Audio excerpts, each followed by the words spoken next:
Musique noire hors blanc, une série de Sofian Fanel.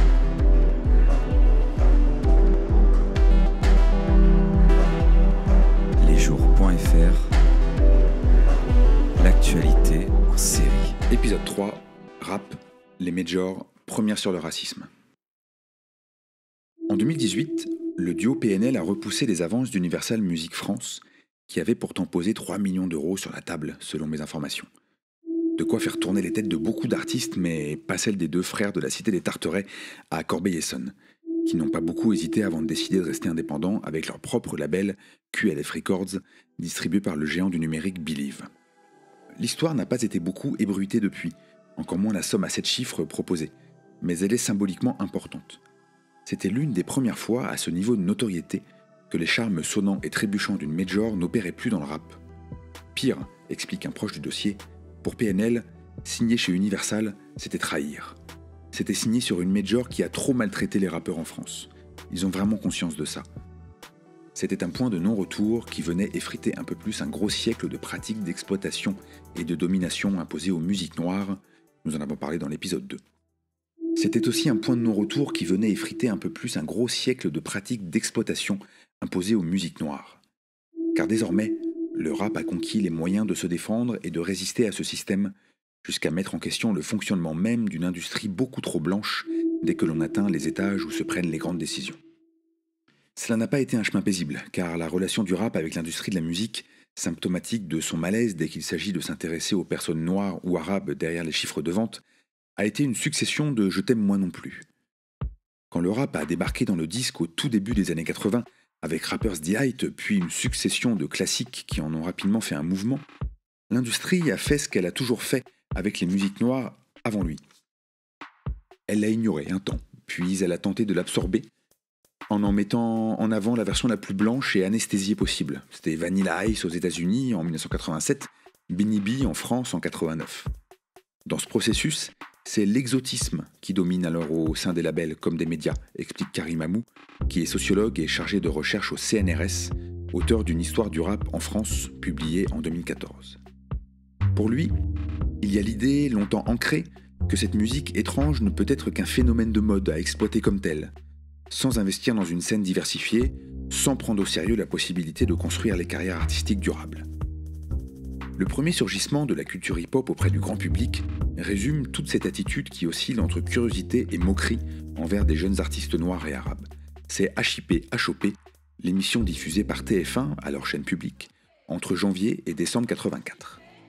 Un programme historique animé par Patrick Dutheil, dit Sydney, le premier noir à présenter une émission à la télévision française. C'est d'ailleurs tout ce qui intéresse alors les médias.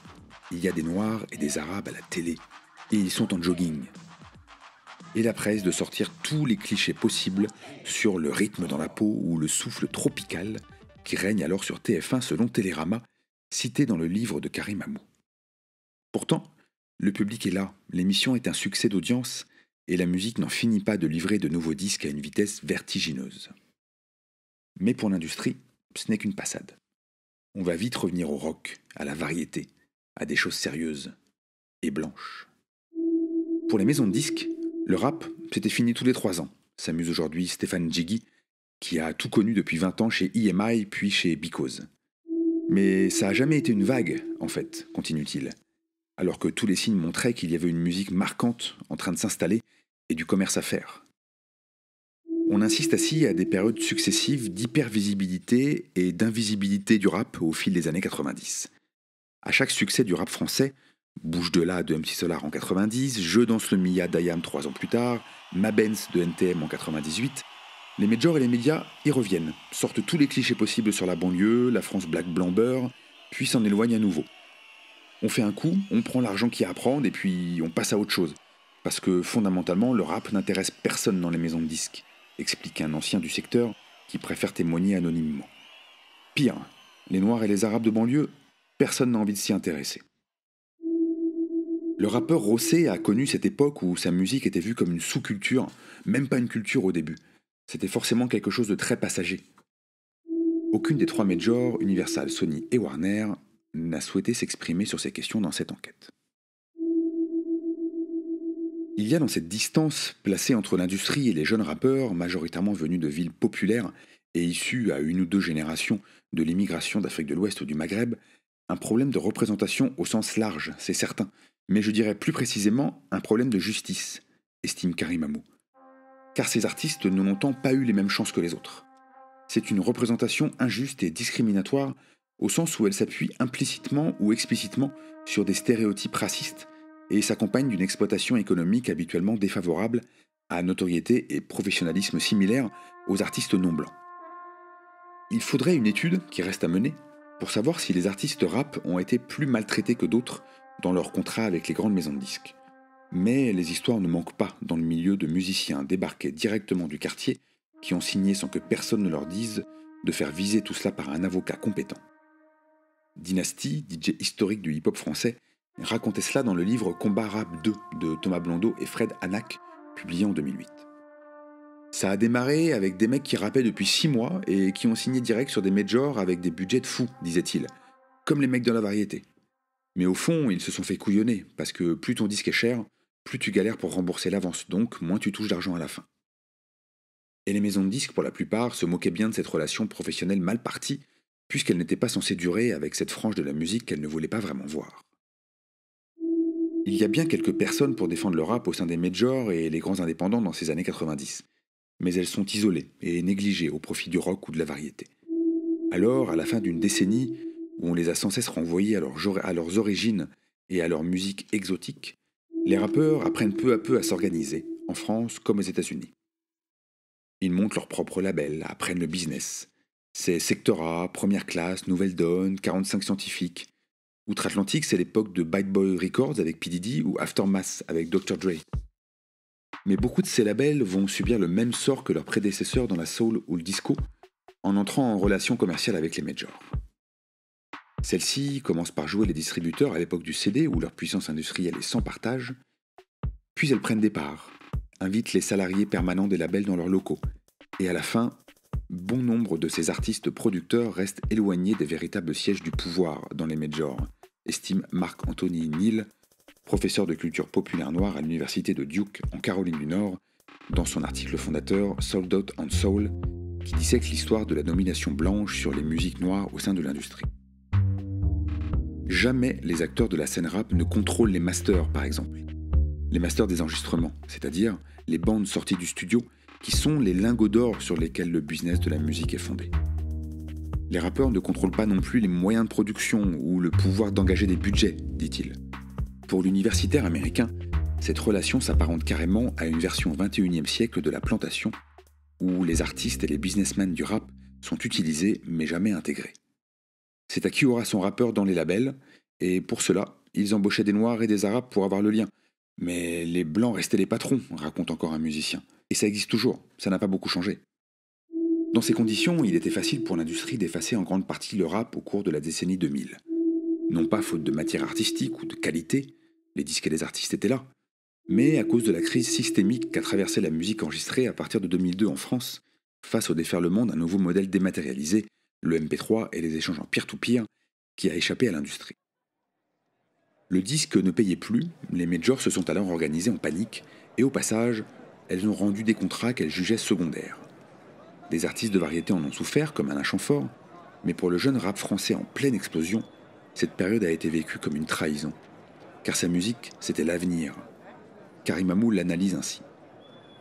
La crise profonde qu'affronte alors l'industrie musicale est d'abord répercutée sur les artistes et les genres musicaux les moins légitimes.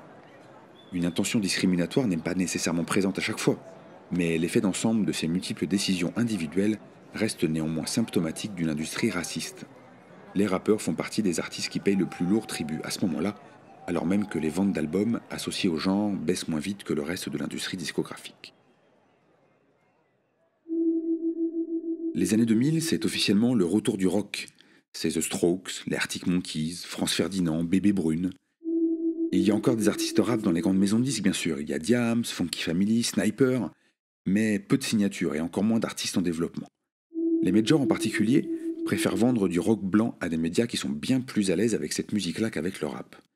Car, comme l'industrie de la musique, les rédactions généralistes restent très blanches. Comme socialement homogènes, et n'ont pas fait grand-chose pour intégrer le rap de façon permanente. Pendant très longtemps, Asdin Fall a été le seul journaliste noir aux Inrecuptibles, entré au magazine pour sa passion pour la pop britannique, mais tout autant nourri par Booba et le rap français dans les années 2000. Il a longtemps ruminé cette anomalie.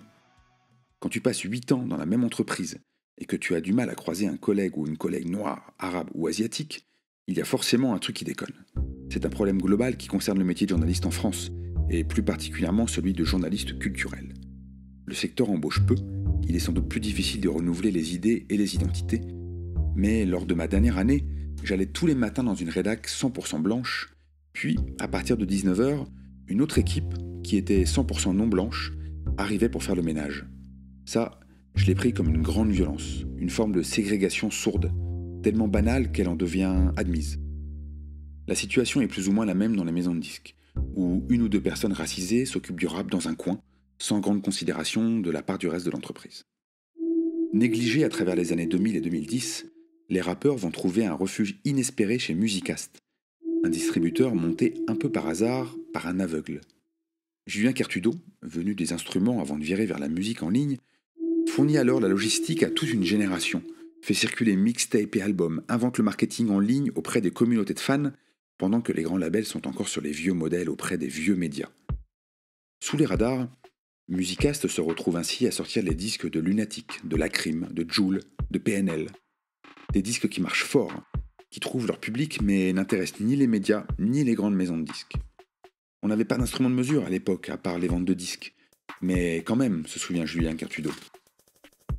On allait frapper à la porte des médias et c'était une fin de non-recevoir pour des trucs énormes, y compris Jul, dont le premier album, Dans ma paranoïa, sorti en 2014, a quand même fini disque de platine, soit 100 000 équivalents ventes. Ce qu'on nous disait, continue Julien Kertudo, c'était terrible. C'était du genre « ouais, le rap c'est fini » ou « c'est des gangsters, des musulmans radicaux ». Les artistes ont vraiment souffert de ça, et il y a une frustration, un goût de revanche qui date de cette époque. Chaque fois aussi, grands labels et médias se renvoyaient la balle, formant un système excluant bien rodé. Une maison de disque seule ne peut pas décider de promouvoir des artistes ou des genres musicaux indépendamment des attentes des médias, des tourneurs, des publics même, explique Karim Amou. Les représentations exotisantes ou dénigrantes circulent entre tous ces acteurs, et les anticipations par les uns du racisme plus ou moins avoué des autres servent souvent d'argument pour brider l'investissement et le soutien aux artistes racisés. Tout cela a duré jusqu'à l'avènement du streaming grand public autour de 2015. Quand les plateformes Deezer, Spotify puis YouTube se sont imposées comme le principal lieu de l'écoute chez les jeunes, puis dans toute la population, la revanche du rap a sonné. Car tout d'un coup, on a pu mesurer toutes les écoutes presque en temps réel, et plus seulement les ventes en magasin qui étaient biaisées par la disponibilité des artistes, ou alors les diffusions radio orientées par des stratégies elles-mêmes marquées par un mépris envers une catégorie d'artistes. Sans le streaming, on nous aurait encore imposé Julien Doré et les bébés brunes, s'amuse Stéphane Jiggy. Aujourd'hui, c'est le peuple qui décide, et on voit la réalité. Cette réalité, c'est que le peuple est blanc, noir, arabe, asiatique, et le rap, c'est la musique de cette génération, et il faut l'accepter. Il a fallu trop de temps pour en arriver là. Ça a créé une jeunesse qui ne se sent pas respectée, qui ne se sent jamais en confiance. Comme disait dans Combat Rap 2 Akhenaton, vétéran du secteur avec son groupe IAM, en France, quand tu as vendu 1 million d'albums de variété, tu es un grand artiste. Quand tu as vendu 1 million de disques de rap, tu es un rappeur. En 2018, année charnière du basculement vers une économie de la musique dominée par le streaming, 86 des 200 albums les plus écoutés appartenaient à la sphère rap en France. Face à la nouvelle mainmise de cette nouvelle variété, les majors ont alors basculé en quelques mois vers le tout rap. Elles ont réorienté leur budget, réorganisé les labels et se sont lancées dans une course à la signature à coups de gros chèques. Elles ont compris que Musicast a créé un rapport de force en ayant tous les rejetés des autres labels, explique Rossé. C'est à cette époque que même moi, alors que j'ai pas l'actualité depuis 7 ans, j'ai reçu 10 coups de fil de maisons de disques qui voulaient me signer. Ça montre bien le mimétisme, le manque total de stratégie. Car si le rap a pris le pouvoir sur les classements et dans toutes les maisons de disques, le différend n'est pas réglé. Certes, depuis quelques années, l'ambiance a changé dans les labels. Pour dénicher les stars de demain, c'est encore une fois à des personnalités proches du terrain que l'on fait appel. Benjamin Schluvani chez Universal, qui a tout traversé et a poussé une génération de professionnels de la musique, dont Stéphane Jiggy ou Pauline Duarte, qui vient de passer d'Universal à Sony, ou encore William Edor chez Warner, ou Oumar Samake, qui a fondé l'influent label Spectacular après avoir quitté Universal. Toutes et tous ont enfin des postes décisionnaires, des moyens et la confiance de leur entreprise, qui a bien dû se résoudre à accepter que 25 ans après avoir commencé à en vendre, le rap compte aujourd'hui. Les médias, eux aussi, ont dû opérer une mue plus respectueuse. Mais pour Stéphane Njigui, il reste un passé qui ne s'effacera pas aussi facilement parmi les artistes noirs ou arabes. Pour lui, la jeunesse rap sent toujours qu'il y a un truc qui cloche, qu'on n'est pas des amis en maison de disques. On est toujours dans un rapport de crainte, de parano. Q-Steed, un producteur très demandé qui a travaillé pour Booba ou Dinos, n'en pense pas moins et ne considère pas que l'industrie en a fini avec ces questions de racisme et de mépris, simplement parce que le streaming l'a forcé à avoir une relation durable avec le rap. Pendant très longtemps, la variété a craché sur le rap, dit-il. On ne nous a absolument pas respectés. Tout le monde regardait les Noirs et les Arabes comme s'ils venaient d'une autre planète. Maintenant, tout le monde a besoin de nous, alors on fait le boulot, mais vraiment, c'est pas fini tout ça. Pour Rosset, le rap a gagné la guerre économique, ce qui est logique, c'est le capitalisme qui veut ça. Mais il n'a pas gagné la guerre symbolique. Il est toujours mal vu. La question maintenant, c'est de prendre le pouvoir.